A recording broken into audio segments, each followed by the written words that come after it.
Good evening, everyone. On behalf of the other two amigos, Imam Ghazi and Rabbi Eric, I'm Father Joe Donnelly, and I'd like to welcome you to another one of our Three Amigos sessions. We have found, as our being together over the last couple of years, we've given different lectures and talks at different churches and different settings around. But recently, especially in these extraordinary times in which we live, we find that the timely topics really are begging for, and here my perspective, a religious perspective. When the pandemic of COVID-19 came about, we found ourselves drawn to do one of these sessions where the three of us had a conversation about it and brought to bear the richness of our religious perspectives, insights, and traditions over the time. Little did we think that there would be another issue that would so knock COVID-19 off the headlines that we'd find ourselves drawn to do it again. But this time we knew we had to do it differently. And as a result, we have two of our friends here who've come to join us tonight, Kathy Taylor and Pastor Chris Reese, and they'll join in the conversation. So Three Amigos has ratcheted up to Five Amigos here for the evening, and we're looking forward to having this conversation. Kathy and Chris, it's great to have you with us. Thank you, Father Joe. Thank you. We as Three Amigos, is our first time that we will be listening, because we usually talk, we joke. Unfortunately, a lot of times, last years, we met together with our communities after not very nice events, and this is one of those. This is one of those occasions. But we believe that we can, by staying together, by working together, by praying together, we shall overcome this too. So I am honored to start with Pastor Kristopher Reese. Everyone who is from the Waterbury area knows this. He's an innovator in ministry. A lot of pastors, imams, and priests, I'm sure, that try to take some glimpse from his very passionate ministry. He is from the Grace Baptist Church in Waterbury, and we are very happy to have you here, Pastor, to have you here, Chris. Tell us about your feelings and your work, especially during this period. Thank you, Imam Ghazi. Thank you to all of you present this evening. And regarding my work on this present issue that we are talking about tonight with justice and race and what is transpiring in our country, our states, and our cities, I feel motivated to really jump in and let my voice be heard. I think this is an opportunity for me and other members of the clergy to really let the prophetic voice be heard. Isaiah talks about, cry out loud, spare not. And this is the time that I believe that we have to cry out and spare not. That our voices must be heard, and that we have to speak truth to power. We have to be able to hold those who are in leadership accountable to change. I think what's taking place with the protests, I think it's good because now we're just not, it's not just being viewed in America, but we're talking about globally now, that this issue has reached across, foreign soil. And so I believe my feelings is basically that I'm accountable to not only my community, but I'm accountable to my race. As an African-American Black male, I think that I have a responsibility to speak up. And this is not a time to be silent. And I'm hoping that more people will speak up and let their voices be heard. Well, Pastor, as your friend and as a colleague in this larger community, we are really, truly grateful for your voice and for your leadership. We have, as you know, in addition to you, we have two leading thought leaders in our community, in our extended community here this evening. And friends, we are likewise so fortunate to have with us attorney Kathy Taylor. We know her in our community as an educator, and we know her as a community leader. She's a professor and co-chair of the Center for Racial Dialogue and Communal Transformation at Naugatuck Valley. That's precisely, wow, what a prescient title and work. Now, Kathy, in her spare time, is the chair of the Board of Trustees of the Connecticut Community Foundation, one of our region's preeminent institutions. So she's a very busy person. Kathy, we would invite you to tell us about yourself and also, given your work and your background, how does your work and your specific experience shape your understandings of precisely what's going on in this very moment? Well, good evening, everyone, and thank you for having me. When I think about my work, both as a professor and a lawyer and an educator, and my entire professional career has been centered on creating more equitable and inclusive spaces. I come from educators who at every turn communicated the importance and the transformative power of education. And I believed it, and I still do. And so as such, as a Black woman who is often the first Black educator for many of my students, even at the college level, I have a great responsibility every time I enter the classroom. As an equity consultant who works with nonprofits and financial institutions and schools, as they all work towards equity, I come to these particular times with an awareness of the issues. At this critical moment, I understand the simmering anger and the grief and the cries for justice that have long been denied. I see the connection between not only over policing and law enforcement, but also education and housing and prisons and economics. And also on top of everything, I am a mother and a wife and an aunt and a cousin and a friend. And so what is happening is also deeply personal for me. And America finally getting it right also matters to me.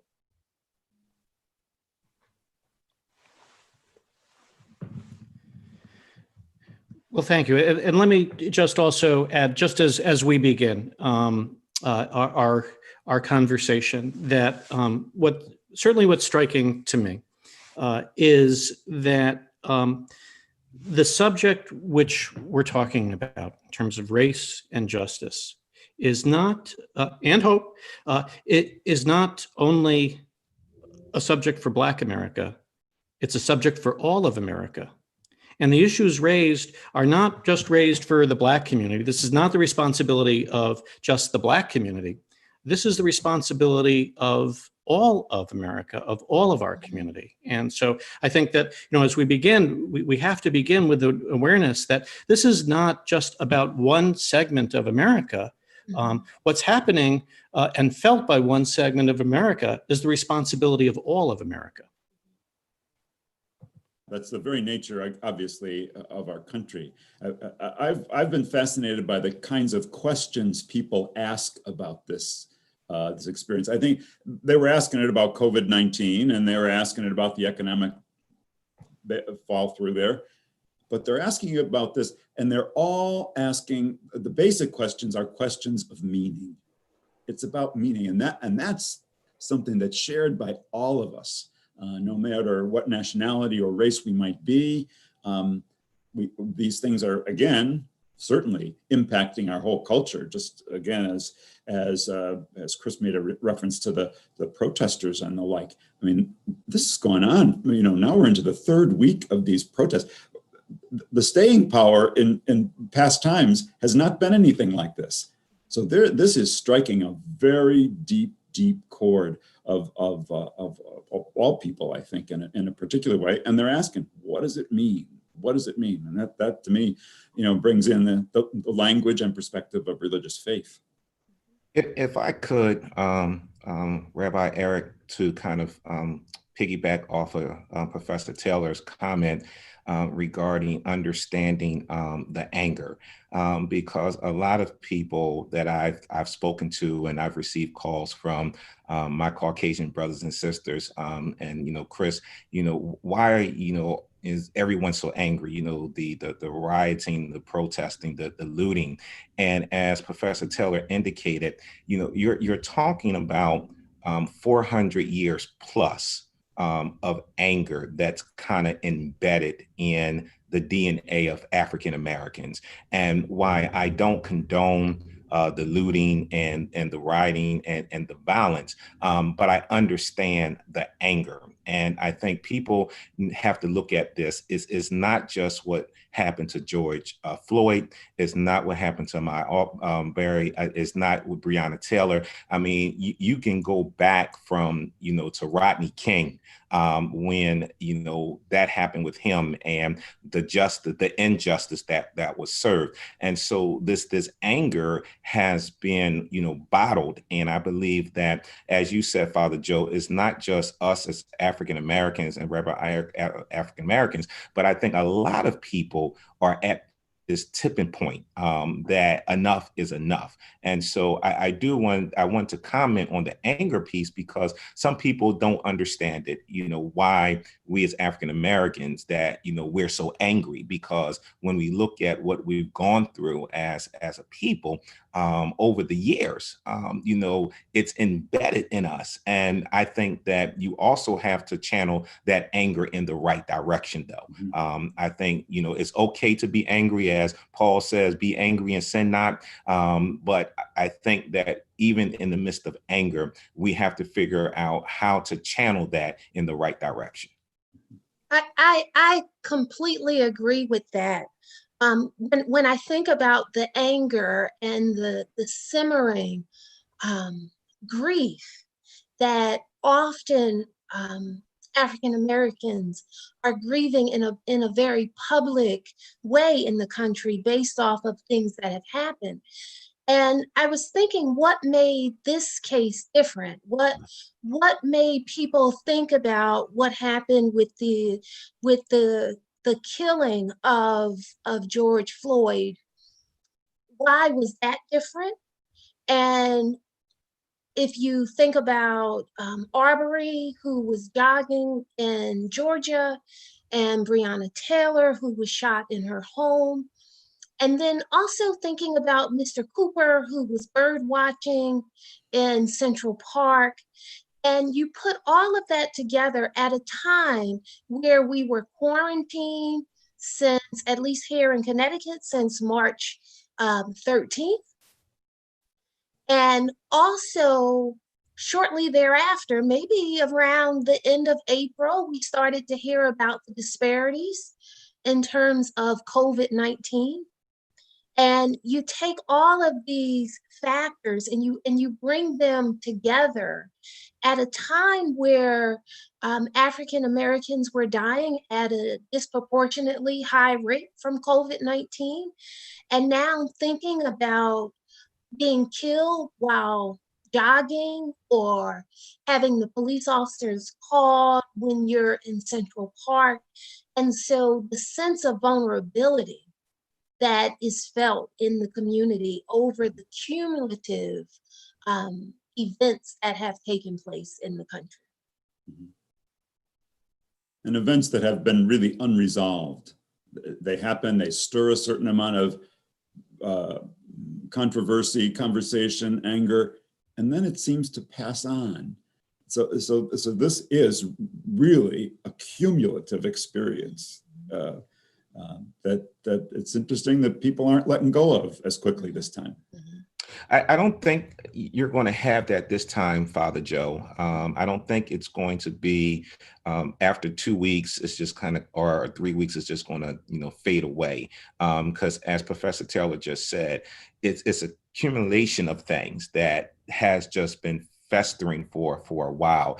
And we cannot go back. And I shared this with the mayor the other day.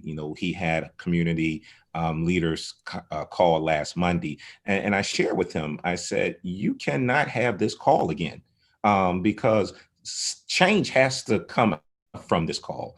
If another incident happened, you cannot gather community people again and have them talk about how they feel, because this call should bring about change. So I think, the movement now and the moment that we are in pushes us that there has to be change. And I think we're seeing it already. You look at what's happening in Minneapolis, you see what's happening with some police departments and a lot of things that's taking place. You're seeing change right before your eyes. And so I think, again, we're looking at the monumental events that has been piled on top of each other to the point now where people are saying enough is enough, but we're going to hold you accountable to change, not tomorrow, not 6 months from now, but we want to see change now.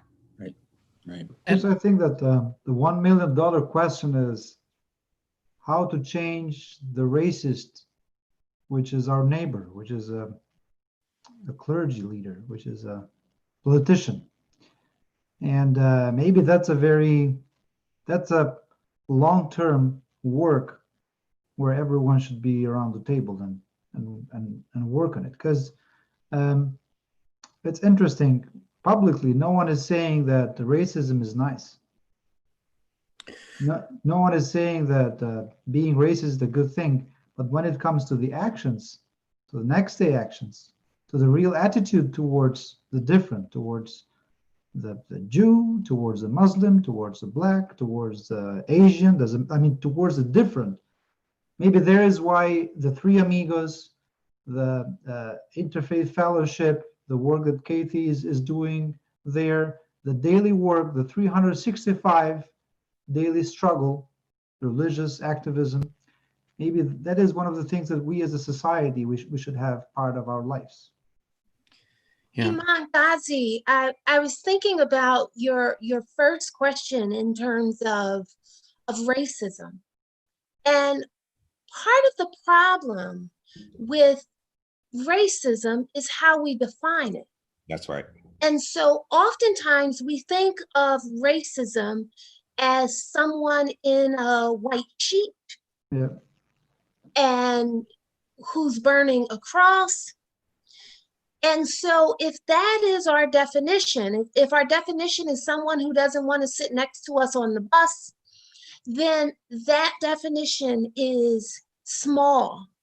And when we think about how different structures interact with each other to bring about inequalities in what could be unintentional ways, but knowing how underfunded schools relates to over-policing, and over-policing relates to incarceration, and what that does in the community, and what that means for the net worth, and seeing how all of these things are coming together, no longer necessarily in an intentionally racist way, but thinking about the structures that are carryovers from a racist past, and really addressing those systems and those structures that remain in place long after the Supreme Court has said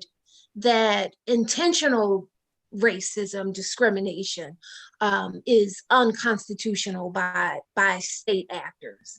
And so thinking about how do we attack unintentional discrimination, and also getting people to think about how are they biased in any way? How is their experience shaping how they see the world? And how is that experience of where you grew up and where you went to school and who you went to school with? How is that shaping your interpretation of events that are taking place right now? And Imam Ghazi, I think also, to your point, is that there has to be more listening than talking, and there needs to be more following than leading, and especially on the issue at hand. And so I think that's one of the issues when we look at clergy and how to bring about change or have these conversations. You have to listen to those of us who've experienced this and have gone through. It's hard for me to follow someone who hasn't been in the shoes that I've been in, regarding my journey as an African American male. It's hard to follow after somebody like that. But if you've been where I am, you can relate to my pain. You can relate to what I've gone through.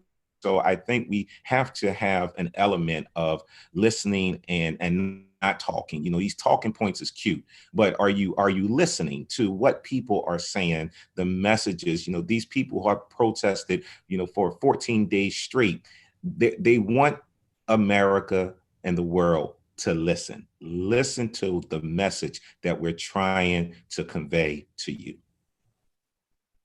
And as the rabbis teach, we have 2 ears and 1 mouth, so we should do a lot more listening than we should do speaking. As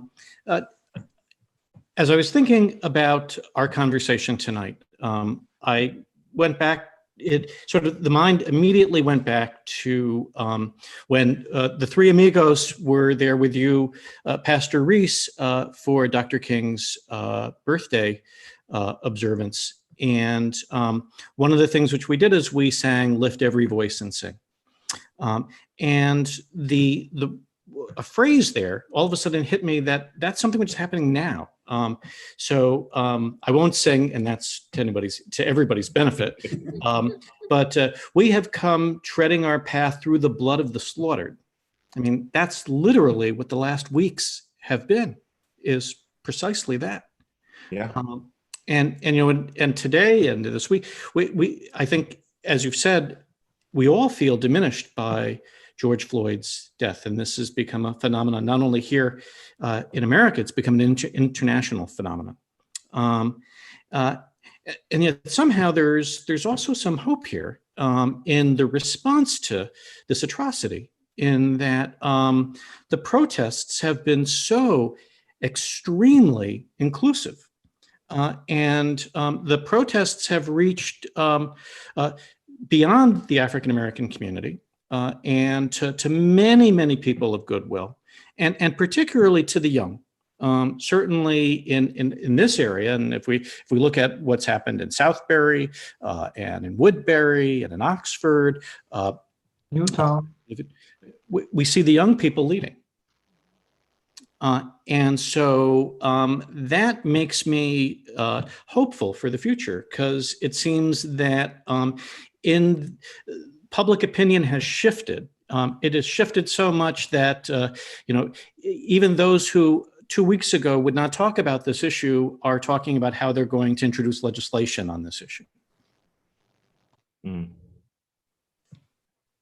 And Rabbi Eric, that it's one of the things that makes me hopeful, that change and substantive and comprehensive change will take place when it is not just one community ringing the alarm, but that we collectively see ourselves in this brotherhood, sisterhood of unity.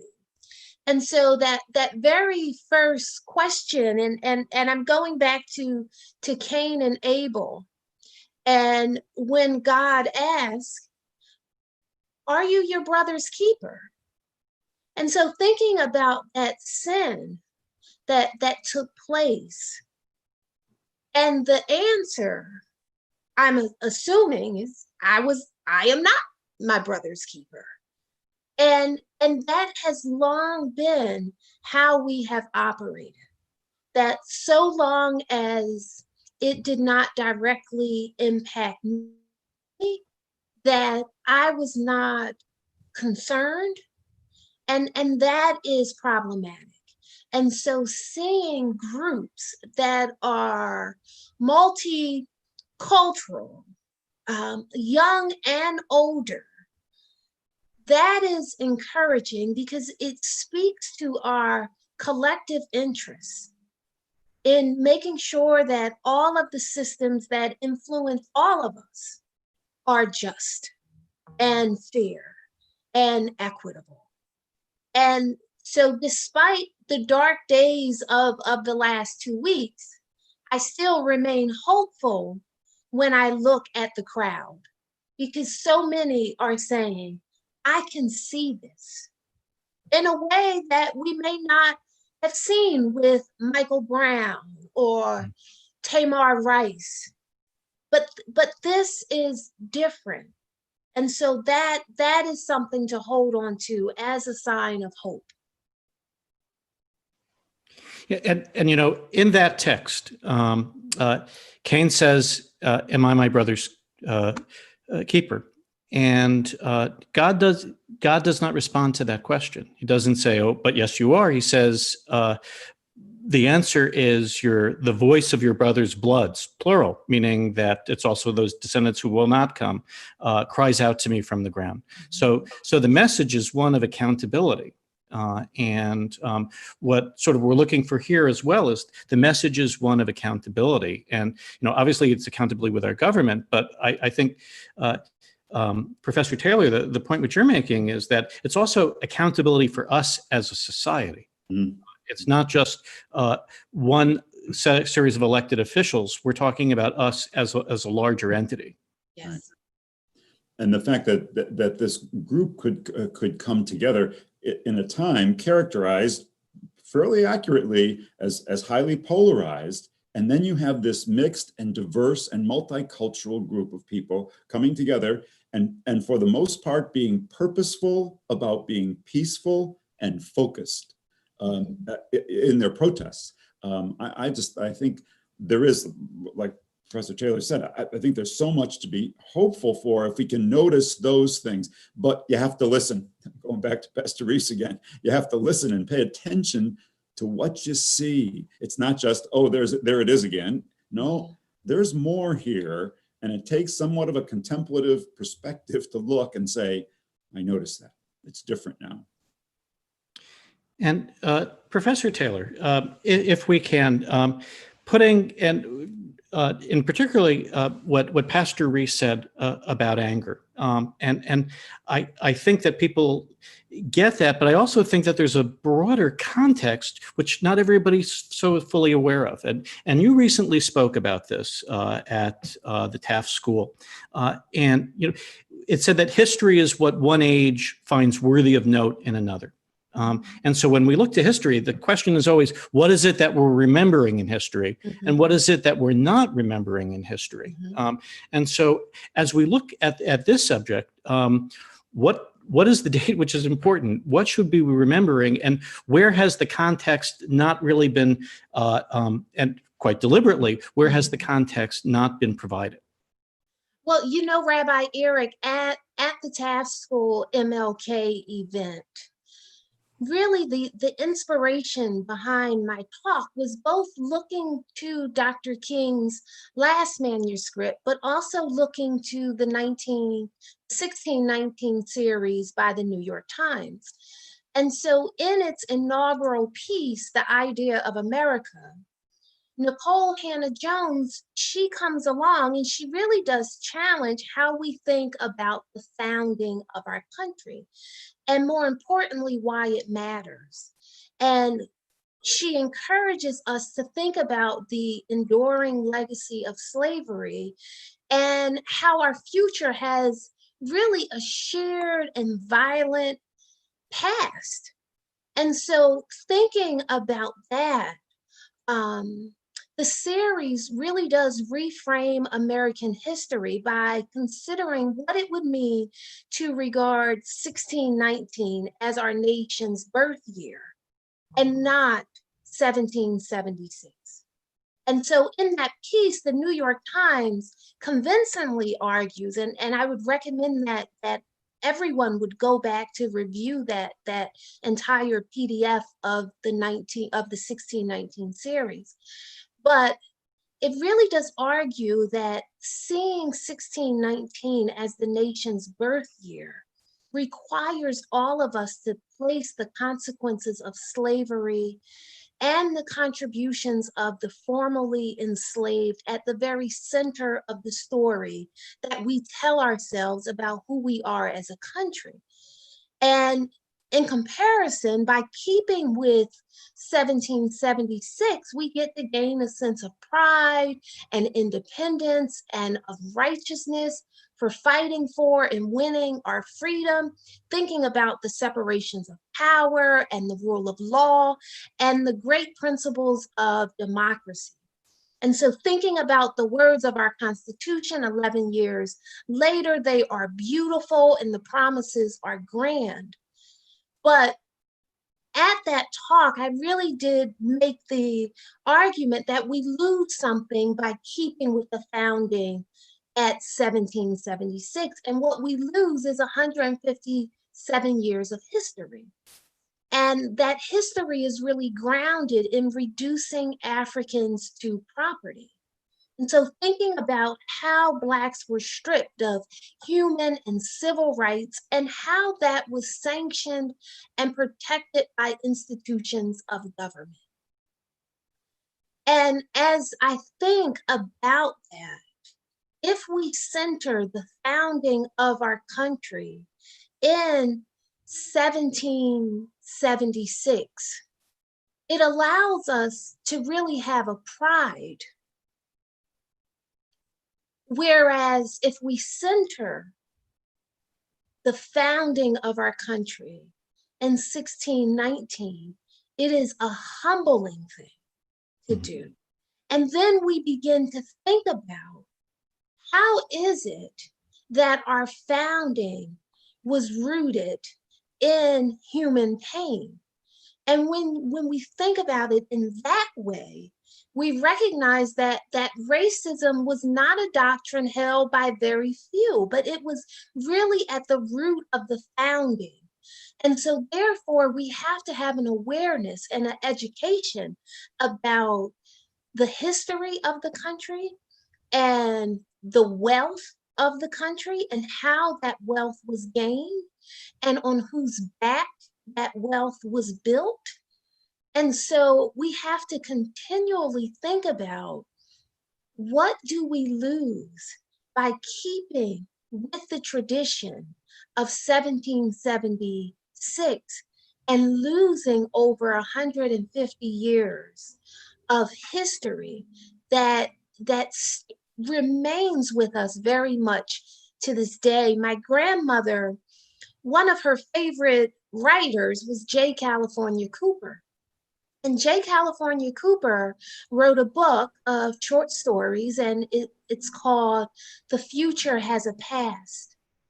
And so thinking about that book that I've read many times over, and oftentimes when I miss my grandmother, I will go back to that book.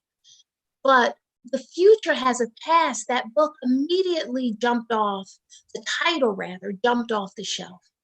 Because when we don't have a common understanding of our history, we don't understand, we cannot fully comprehend neither the present nor predict how the future will play and how it has been influenced and shaped by past events.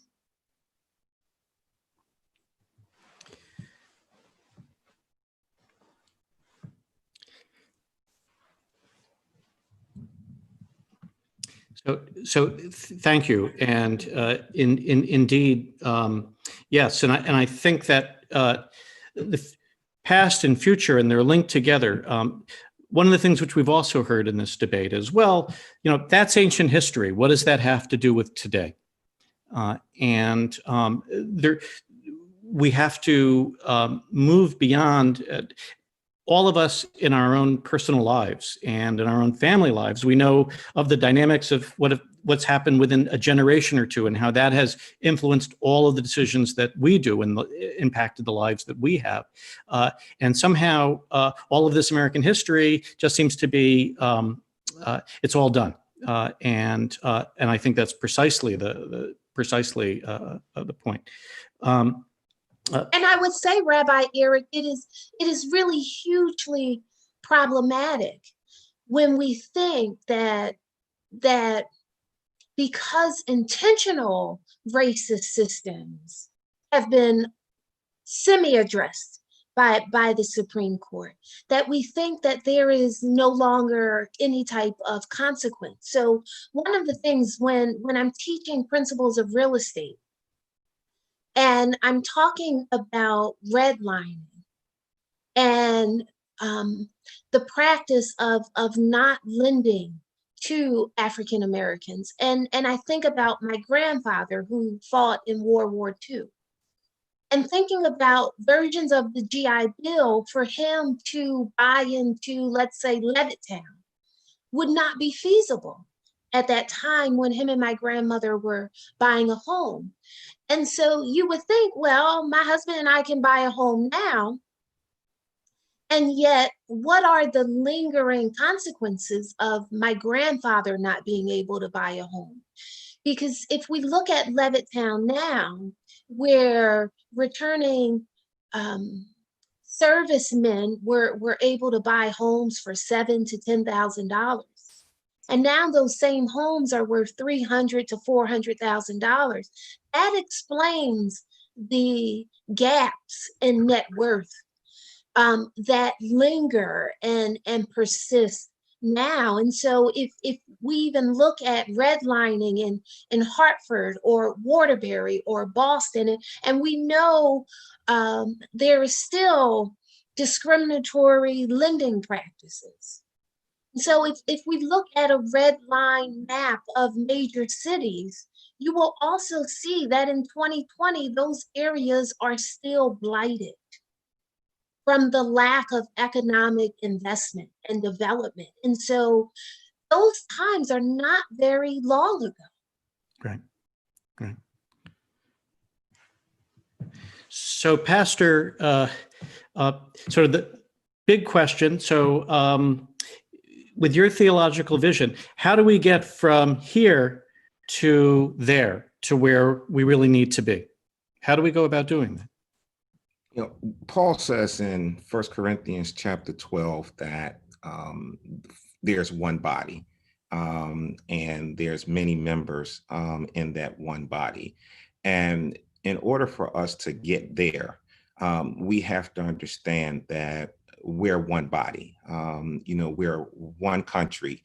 And we, as you said earlier, that if Professor Taylor hurts, I hurt. We know what has transpired with, some of the Jewish synagogues last year to some of the mosques we've understood there. And I didn't look at that and say, oh, that's Rabbi Eric's problem, or that's Imam Ghazi's problem.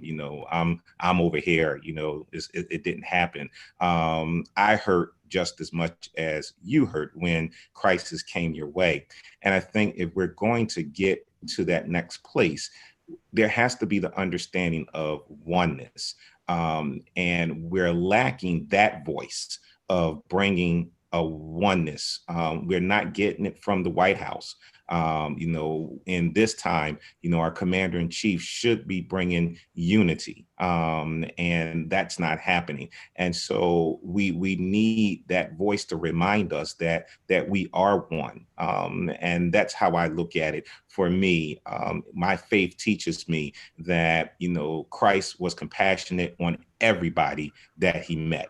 He didn't discriminate against anybody that he met, but he was moved with compassion.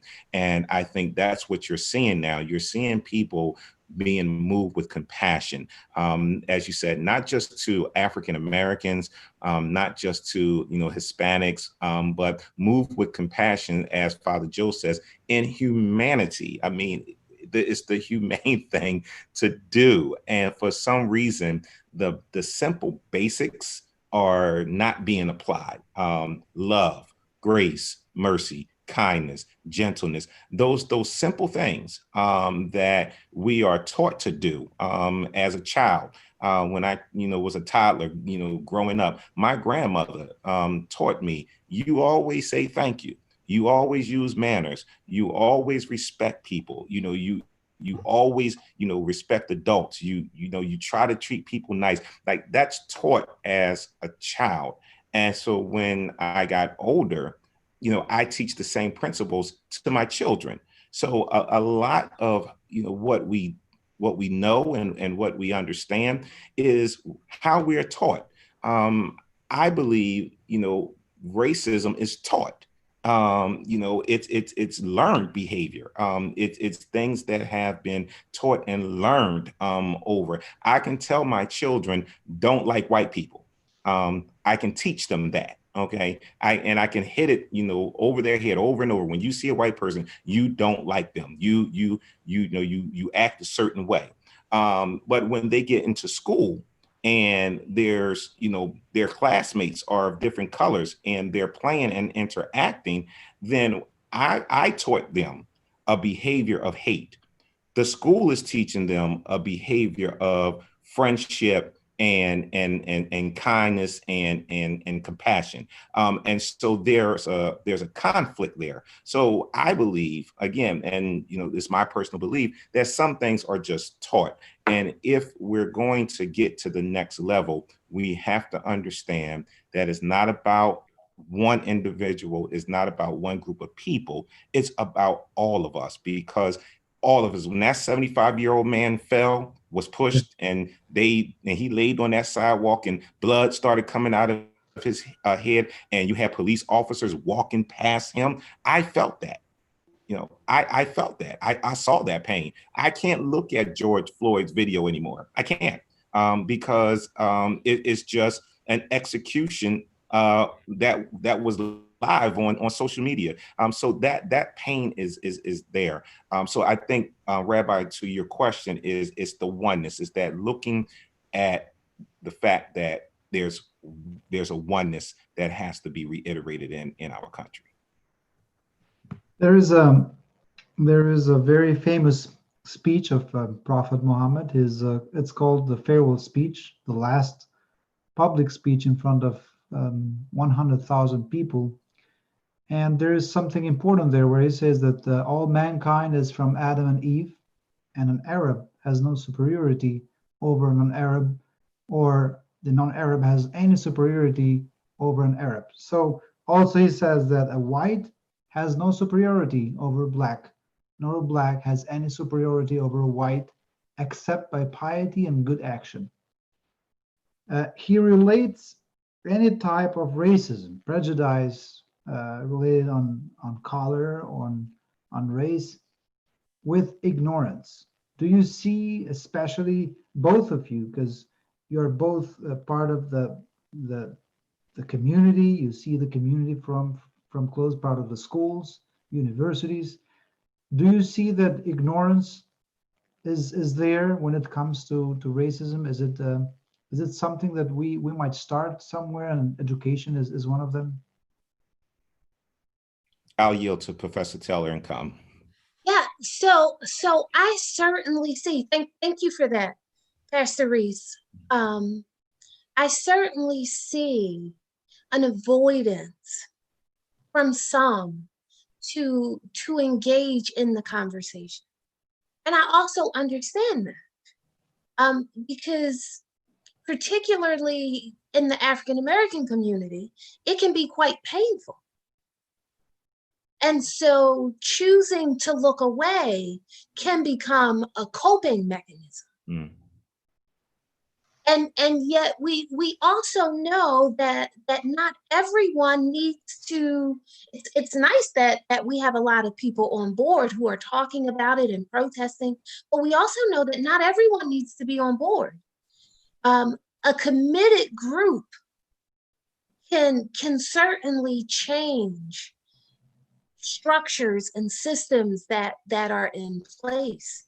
And at the same time, I'm really encouraged that it's so many young people who are out there, who are leading the charge, because sometimes, and I feel myself at 44 becoming a part, hopefully slowly becoming a part of elders, but at the same time thinking about everything that I've read and heard from family members regarding the civil rights movement of the 50s and 60s, and thinking about Claudette Colvin, who long before Rosa Parks refused to get up.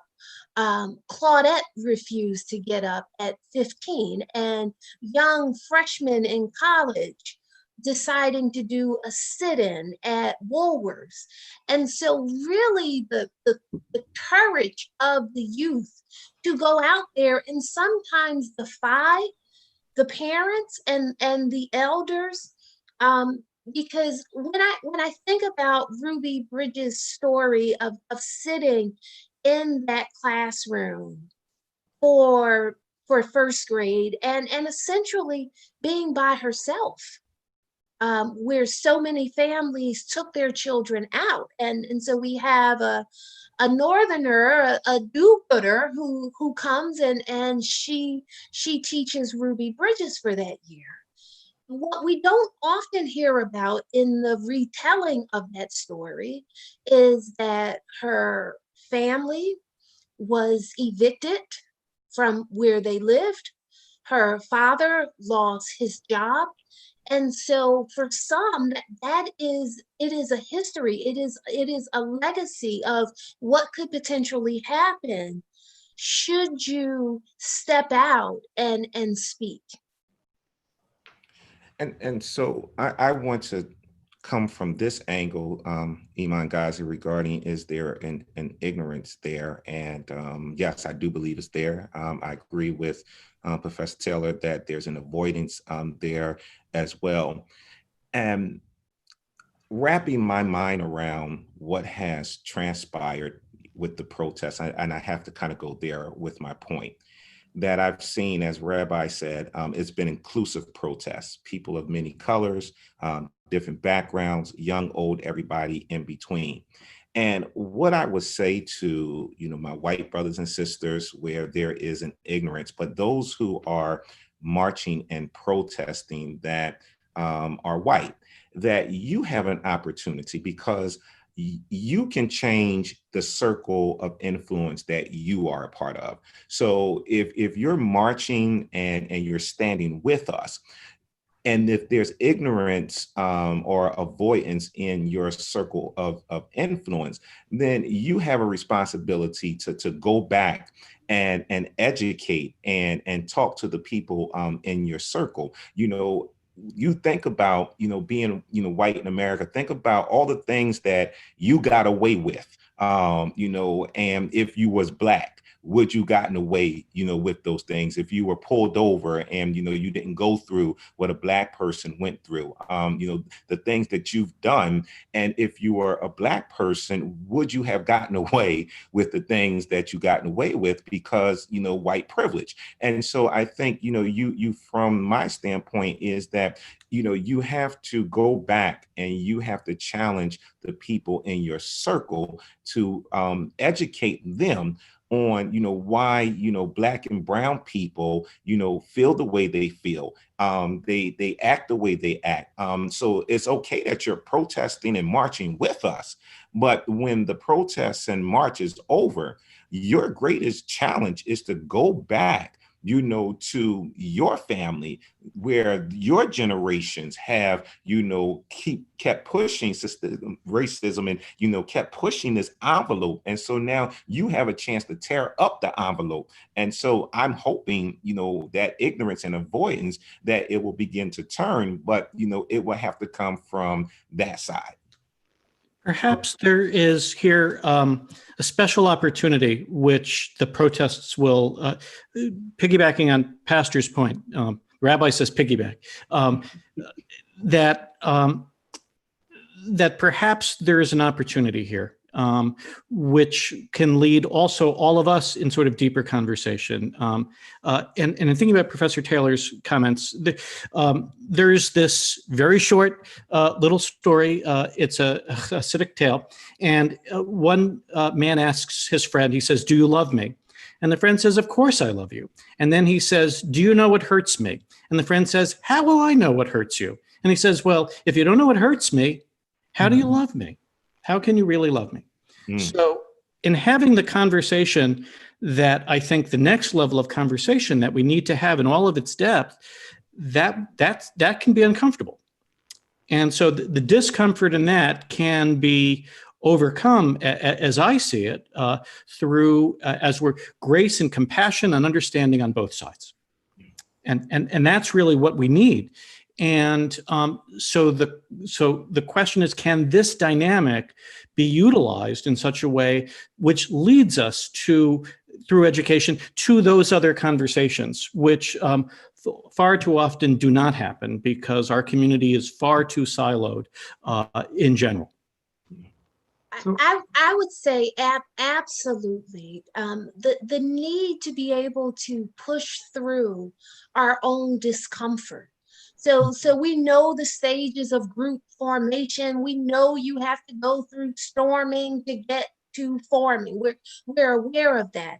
And so thinking about how can we push through, and certainly with a level of humility as well, knowing that so many of us are tired of having the race conversation, and yet we've never had it in an authentic way. And so if we've never had it in an authentic way, cross-culturally, across many lines of difference, then we know that we're going to bump our heads. I'm going to say the wrong thing. You may say the wrong thing, and we have to be gracious with one another and extend some level of mercy in those conversations as well. And then also thinking about when the protest ends, as Pastor Reese spoke on, it really becomes imperative for all of us in our groups.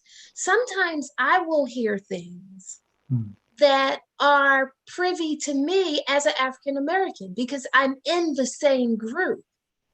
Right? And so you too will hear things possibly from a white neighbor, right? Or someone in your family. And so what do we do at those moments? That's right. So I can call out sexism when I see it. It's much more effective. I appreciate it quite a bit when my husband Kevin calls it out. Because now it doesn't necessarily seem personal. Now people are not saying to me, "Oh, Kathy, you're saying that because you're a woman." Same thing is true for racism. We need each other. Absolutely, yes. Because the level of change, there's a part of this that's obviously we've got a long history, and there's a lot of cognitive things that go on in us. I read an article recently written by an African-American Catholic priest who teaches down at Fordham. And he wrote an article, and he found himself about this whole situation, but focused in a primary way on the incident in Central Park with Miss Cooper and Mr. Cooper, and talked in terms of what did Miss Cooper know? Maybe she wasn't even clear in her mind what was going on, that she knew she could call the police and say, an African-American man is harassing me or attacking me or whatever. And it was probably gone. what kind of inner perspective might she have had that would make her say, the police are going to believe me when I say that? He teased it out much more, and I thought it was a well-written article, but it focused on the fact that in addition to a lot of all the things we've been talking about, there is another level of personal conversion. Both Pope John Paul II and Pope Francis have both, as well as the American bishops, have said racism is a sin. Now, you don't hear a lot of Catholics talking that language. We're talking about sin. So it means it has to do also with a change of heart, something. And again, whether it's our what we've taken in over time, or living in the culture, or just the things that we presuppose, and we don't even know we presuppose them. Mm-hmm. And I think, again, it's only when we start to have these cross-cultural perspectives, when we listen to somebody else and say, this is my sister or my brother, and they're talking about this experience in their life. I don't think I've ever had that experience.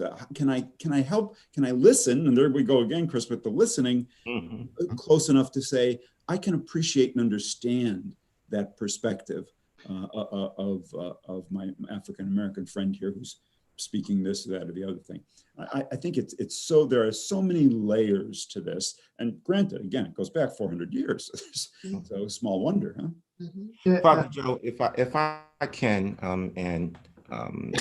Professor Teller, definitely correct me if I'm out of line with this, but has white America ever thought about this question?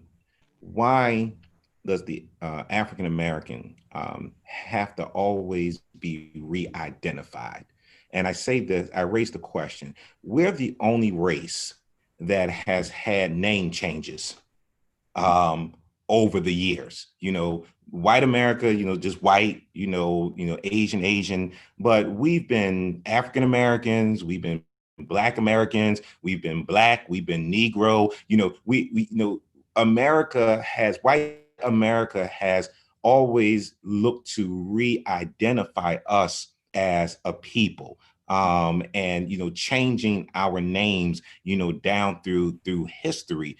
And on this call, I wonder, have white people ever thought about, why do you keep renaming us, keep giving us titles that we didn't even ask for? Right.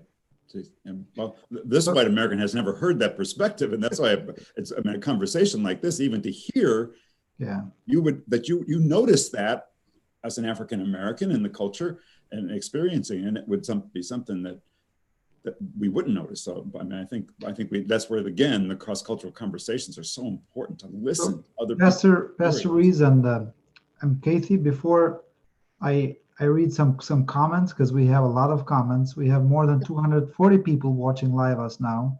Great. And this makes me very happy. This is exactly a response to the call that comes from heart. And to be honest, this was the reason why we as Three Amigos, we said, let's arrange something to listen. Let's arrange something to learn. And I think this is a good example too for everyone. I have a last question, and then I'll relate it with some of the comments, because I'm seeing a lot of comments. I deleted some too, and because this is what happened. So you Pastor Reese, you just initiated as a part of Interfaith Action Fellowship, where we all are, and I would make a public invitation to Kathy to be part of that too. We come together every month, a regular lunch, a sincere one. I didn't see racists who live together during the school or during the work. Mostly they come people who never meet with each other. This is at least my experience. If you grow together, it is hard to become a racist. If you have a friend, a different friend, it doesn't matter. Sometimes it can be a Muslim or a Jew or a different one. So I think that there is hope to what we did with your leadership. All of us were a part of cleaning a street with the police of Waterbury. So how to keep that balance between a very right reaction and keeping the hope, because we are people of hope. The hope will bring us the change, I think. And how do you see that connection? Do you see hope, and how to keep that alive? I do see hope. And I think this call here is an example of hope, that you can get together and have honest, as Professor Taylor said, honest dialogue, honest conversation, topics that are uncomfortable, where I think, a few weeks ago, maybe a few months ago, people probably wouldn't be having these type of honest dialogues. It's probably business as usual. So there is hope that there is a coming together. I say, when I teach, in outside of the church, and I tell my students, I teach special ed in Long River Middle School. I volunteer my services to teach. And I share with the students that I surround myself around with people who are different than me. I am where I am, not because everybody looks like me. I am where I am because I surround myself around with people that's different than me. When I was in high school in 1992, the Department of Labor had a mentoring program where they adopted high school students to kind of mentor and shadow and all of that. And my two mentors were the regional administrator, William Haltikin, and Deborah Balducci, were the two leaders of that Department of Labor at that time. And so they adopted me as a mentee. And I learned arts. They took me to see Les Miserables, an opera that I didn't know anything about. When I showed up, Professor Taylor, in a t-shirt and shorts, they pulled me to the side and said, you're working here now, and you might want to change your appearance and wear slacks and a button-down shirt. So they taught me some things that made me who I am today. So I've learned from people that don't look like me. That's how I got to where I am. So is there hope? Absolutely. There is hope. And I believe that this is the start of where we can go. My 9-year-old, and I told, I had a conversation with my family the other day about this call. And my 9-year-old said, "Dad, can you ask them this question?" And he said, "Can you ask them how come," and I'm quoting, "how come white people don't like Black people?"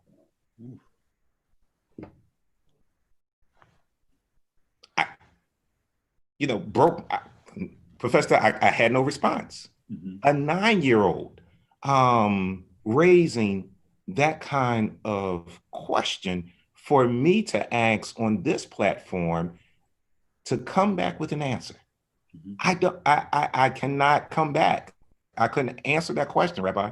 I was just kind of dumbfounded. And so our children are paying attention to what's happening. When my 13-year-old says to me, "Dad, are you coming back home today?" That's our reality. That's our reality. Professor Taylor, her children a little bit older than mine, but she has 2 boys and a girl.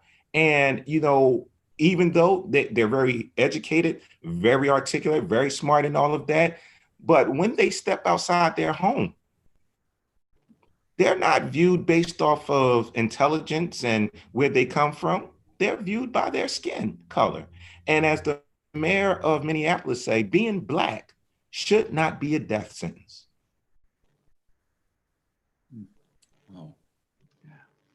That's very powerful. Yep. And before we, because it's a continuation of what you just said, a lot of comments, Pastor Reese and dear Case, they are people want to do something. They want to do something for what's happening, for what happened They want to make a change. They want to do something. And the question that is raised more from comments is, what can we do now? Specific small actions that an individual can do on his own in daily life. I'm going to yield to Professor Taylor, and then I'll come back because I just got finished talking a lot, but I'll yield to her and then I'll come back with my response. You know, it is a very difficult question. And I think the answer varies, that there are multiple different things to do, that all of us have our lane. And so some will protest. Some may begin to really think about their voting history and the platforms that candidates have. And what does it mean for historically marginalized groups? And knowing that if you continue to vote, either way, that you own the consequences of that. That's one thing. So voting, making sure that we are talking with each other for individual change, but individual change is not enough, because we have to dismantle the structure that's been in place since 1619. And it's morphed, but it is still a structure that feeds disparities and inequalities. It also requires us to have an awareness of our own privilege. The privilege that we operate in when we have any type of interaction with police officers. And so thinking about all of those different areas of privilege, and one of the things I will often talk about, and I believe that America is a wonderful country to live in. I do want it to become better. And I do want it to be more inclusive and equitable and fair and liberating, and the land of the free. And at the same time, sometimes what I do with my students is I will push back against this notion of meritocracy, that all of us have gotten to where we are on our own merit and hard work. Because if I've gotten to where I am just off of my hard work and merit, then if you have not arrived to that same destination, then somehow it is your fault. Failing to realize the privilege that I had with having two married parents, coming from parents who were married, coming from a family of educators, having my mother and father, my mother in particular, know how to navigate the educational system, knowing how to get me into magnet schools, knowing how to get me in special select schools, being able to afford a private college when I went to Hampton University. All of that is privilege for me. And I recognize that. And so calling on others to also not only recognize their privilege, but to willingly sacrifice it, to begin to dismantle this structure that is oppressive for so many. I'll answer it this way, that first, you have to be patient. If you know what can you do? First, be patient. And the reason why I say patience is because, again, you're talking over 400 plus years. And so the dismantling that Professor Taylor is talking about, that's not going to happen overnight. And so there has to be patience, there has to be continued conversation, but it cannot be cookie cutter conversation. It has to be, as Professor Taylor said, you have to identify what the problems are. And once you identify those problems, figure out what the solutions can be to those problems. I'm the flip side.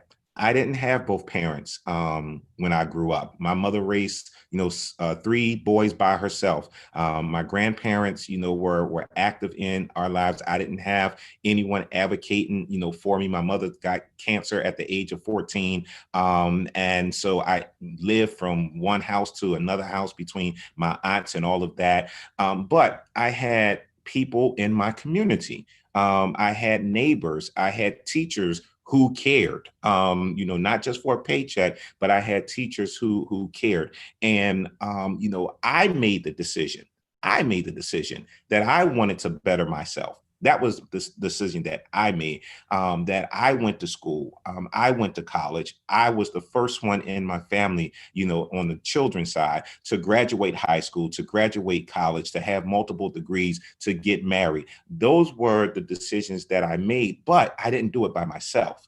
And so if we're going to implement change, it takes, as you said, Rabbi Eric, it takes everybody's voice to make that change. The mayor talked about a diversity council here in Waterbury. So you have to have the Jewish community, you have to have the Muslim community, you have to have the Black community, the Hispanic community, you have to have, the gay community. You have to have everybody that makes up the diversity in your city at the table to begin to have, these dialogues. It was George Floyd 2 weeks ago.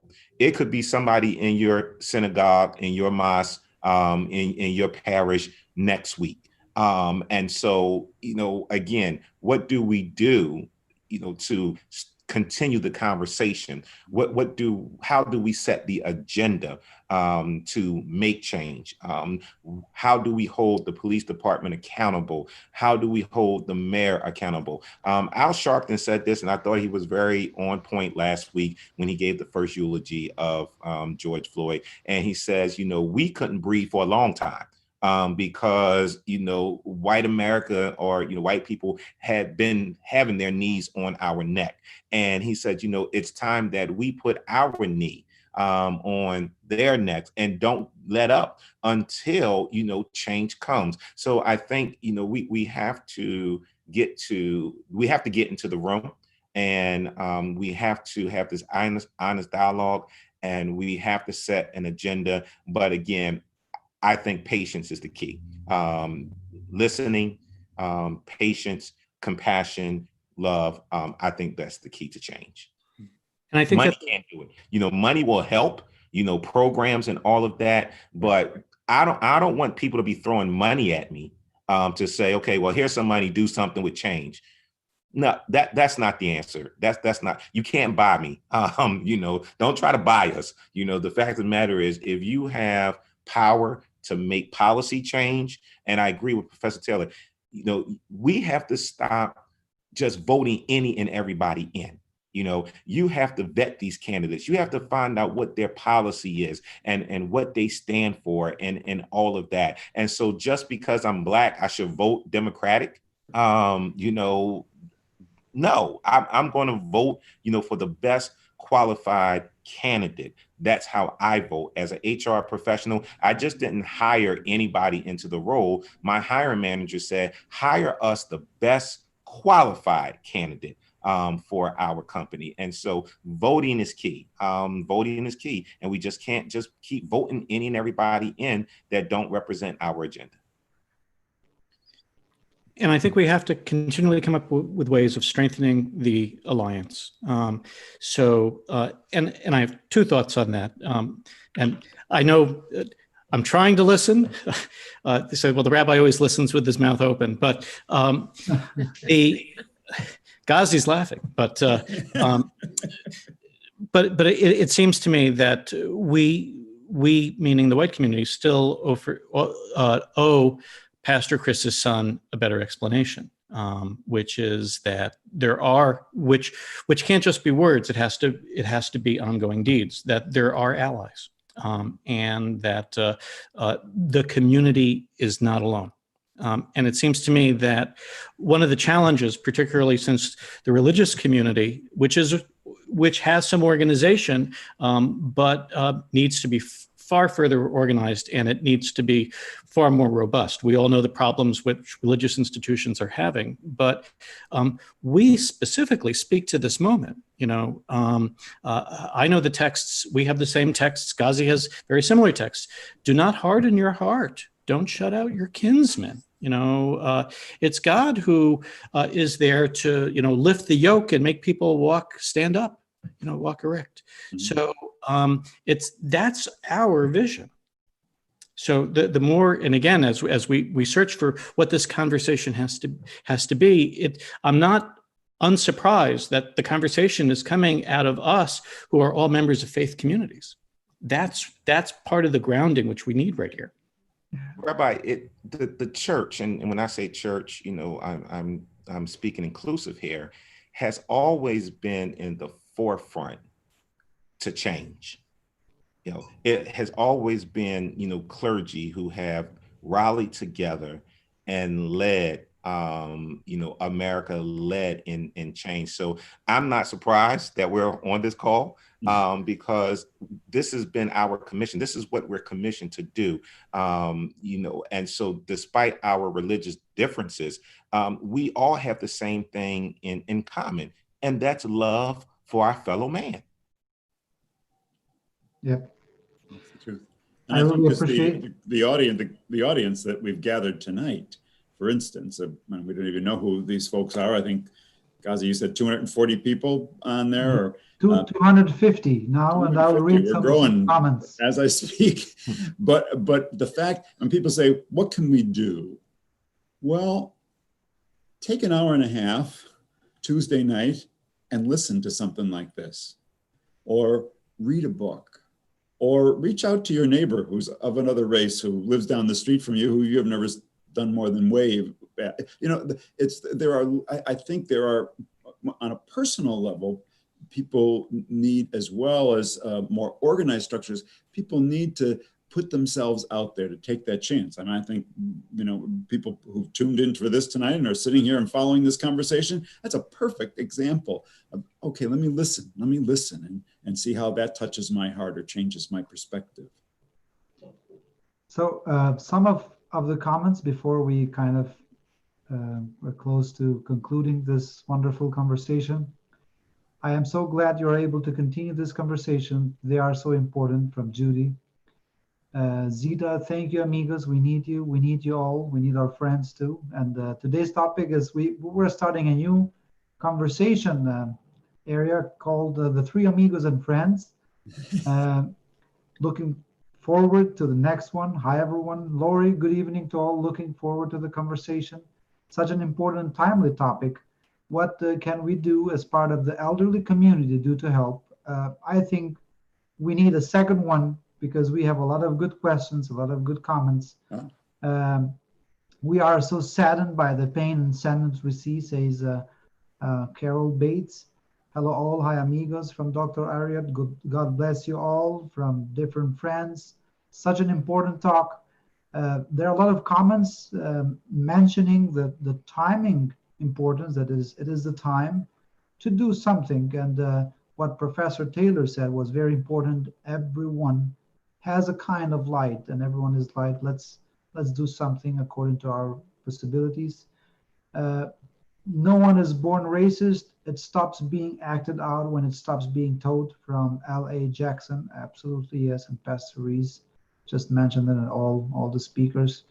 I agree, there has to be change.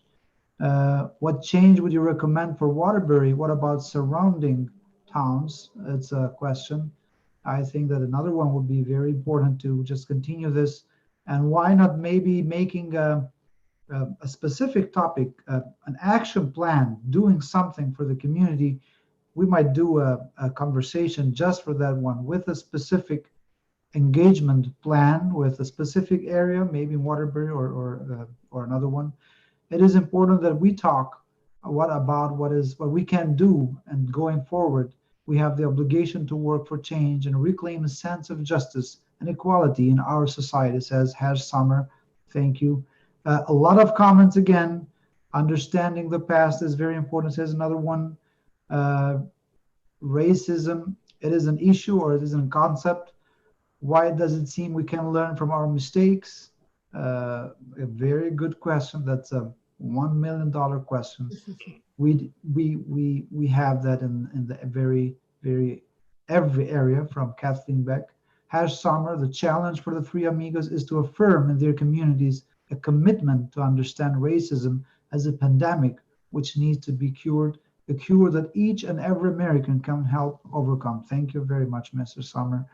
I totally agree that that should be our work. I learned so much from this conversation. Could our speakers speak to specific actions? I think that both of our friends were very, very nice to, just in some minutes, to summarize what we can do. The conversation is a very important beginning.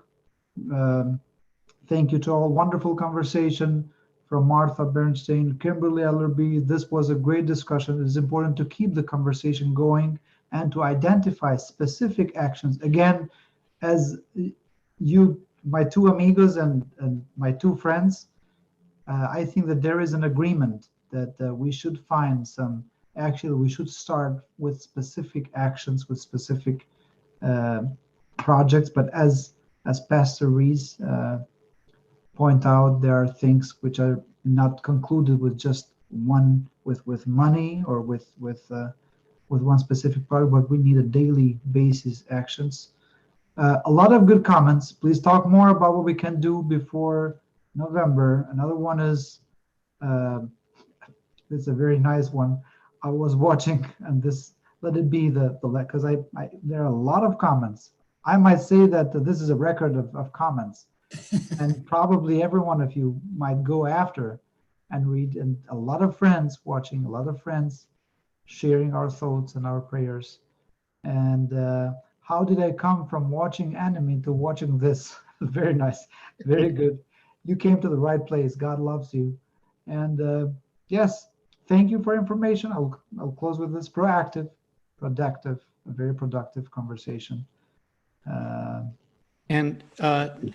Professor Taylor, in your role as Chairman Taylor, back me up on this, that one of the things, whether it's the Connecticut Community Foundation, other groups which partner with it, like United Way, other groups which we've been trying to work on, whether it's our interfaith action group, that part of this solution, people are looking for those solutions, part of it has to come from institutions, which we have to engage with and have institutions be part of this agent of change. I would agree wholeheartedly. I won't co-sign Pastor Reese saying I don't need the money. You know, anyone who wants to set up a unrestricted gift at the foundation, we will happily use it in service of addressing these issues. One of the things that the Connecticut Community Foundation did in December is we adopted our new strategic plan, which is based in equity and inclusion. And so it really comes out of surveying our community, noticing the disparities, setting our priorities to have targeted giving to address those disparities, and also working as conveners so we can bring organizations together to tackle these challenges. As for specific things, I want to say in 2015, then President Obama commissioned a group to look at law enforcement and what changes should be made. I would recommend, Pastor Reese, that you all start there. There was a committee of professors and law enforcement agents and community activists and politicians who came out with very specific recommendations as it relates to law enforcement. So we don't necessarily have to reinvent the wheel, but I also want to encourage us to not stay there, that these are structures that interact. So it is not just law enforcement, as Rabbi Eric said, we have nonprofits, we have structures where we need to evaluate our policies and practices and look for bias. look for things that we've always done and think about why we're doing that, and should we do things differently, and particularly being meaningful in even looking at education reform and thinking about why in a state the size of Connecticut do we have over 165 school districts? Why is that happening? Why aren't children going to school together and the community sharing resources? All of that has a role. There's also a role for the federal government to play, which makes elections so important and makes the Supreme Court so important. And because ever since the Civil War, the federal government has played a role in protecting marginalized communities. And after federal troops were pulled from the South in the late 1870s, early 80s, 1880s, there was a resurgence of violence against African Americans in particular. And so now you had the introduction of the Black codes. And so really thinking about there really are multiple fronts, and we should all be working on whichever lane best suited for us to work in that area to bring about really impactful change. Okay. Well, perhaps now as as our conversation, I don't know if it's drawing to a close, I think we're probably stimulated to have further conversation. I think that's a great thing to pick up on.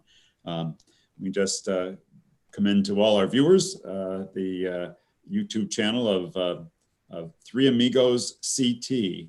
And you can get that on YouTube and follow up any of these conversations that we do have.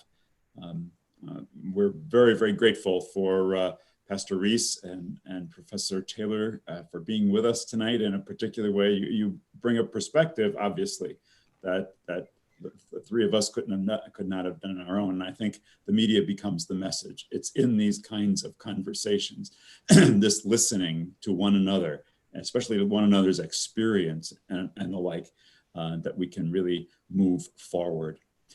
So we'd like to ask Pastor Reese to offer a closing prayer here as we conclude our evening. All right. Thank you. Thank you so very much for having us this evening. I think you raised a question about hope, and Imam Ghazi, reading those comments, that's hope. That's hope. I want to recite a prayer from Michael Eric Dyson's book, Tears We Cannot Stop, a Sermon to White America. And I would suggest, you guys pick up this book. It's a wonderful book that he puts this big sermon together, addressing it to white America. And he has a prayer in here that I want to close out with. And I quote, he says, "Almighty, hear our prayer. O God, how we suffer. We, your servants, are ensnared in tragedy that doesn't end. We can do nothing to make our tormentors stop their evil. We cannot convince them that we are your children and don't deserve this punishment. We have tried everything we can to keep them from slaughtering us in the streets. They hide behind the state to justify killing us. They say we are scary, that they are afraid for their lives. They say this even when we have nothing in our hands but air. They say this even when they are armed with weapons meant to remove us from the face of the earth. They say this even when they must throw down guns to pretend that we intended to do them harm. They say this even when video proves that they are lying through their teeth. Oh God, we are near complete despair. How can we possibly change our fate? How can we possibly persuade our society that we deserve to be treated with decency and respect? How can we possibly fight a criminal justice system that has been designed to ensure our defeat? How can we possibly combat the blindness of white men and women who are so deeply invested in their own privilege that they cannot afford to see how much we suffer? But most of all, oh God, how can we keep racism from strangling every bit of hope left in our bodies and minds? How can we arrest the blue plague and keep it from spreading to our children and our children's children? Oh God, I have already seen the tragic imprint of grief and suffering on my own children's fate. I have seen how the poison of racism have tried to claim their bodies and minds from time they were babies. Oh God, this is my prayer. Amen. Amen. Amen. Pastor, Professor, we thank you for your presence, your insight. We thank you for your friendship and your guidance. This evening, we also thank our viewership for your interest and your support and your comments. As Father Joe mentioned, please watch for upcoming events. In fact, subscribe to our YouTube channel, and that way you'll remain in the know. This conversation, it's been powerful. I believe it's been beautiful. We now leave you with another powerful and beautiful treat. Farari Malik is a jazz and contemporary vocalist. She teamed up with Jason Yeager, a jazz pianist who happens to be my niece Julie's fiance. They present the gospel song and civil rights anthem, We Shall Overcome. Tonight, we conclude with their artistry.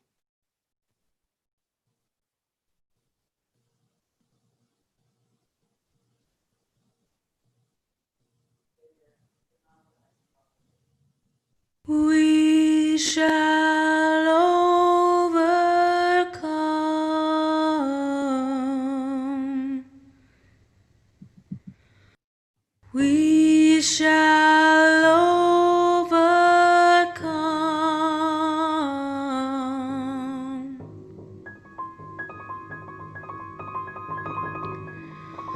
We shall overcome someday.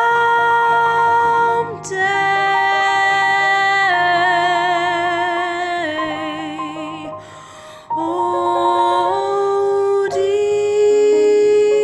in my heart, I do believe we shall overcome someday.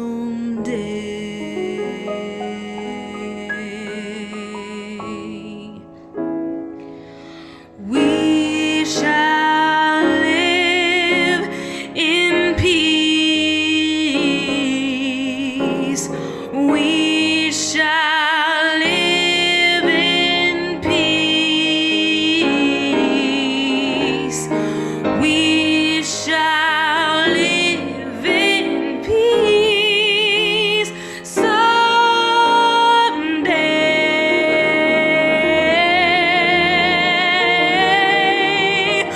Oh, deep in my heart, I do believe, yes, I do believe that we shall live in peace someday.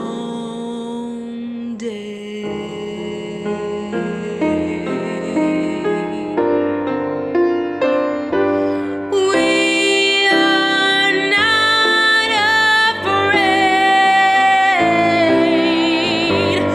We are not afraid.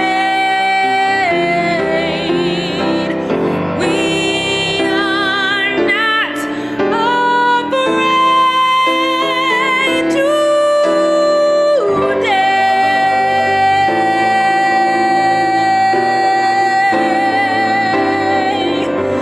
Oh, deep in my heart, I do believe, yes, I do believe that we are not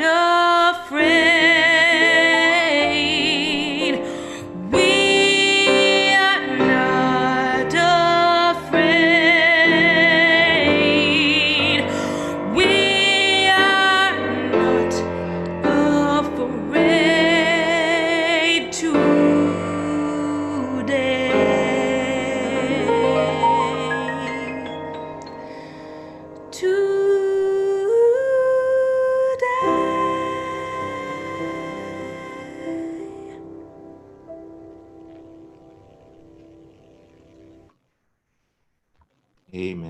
Powerful. Amen.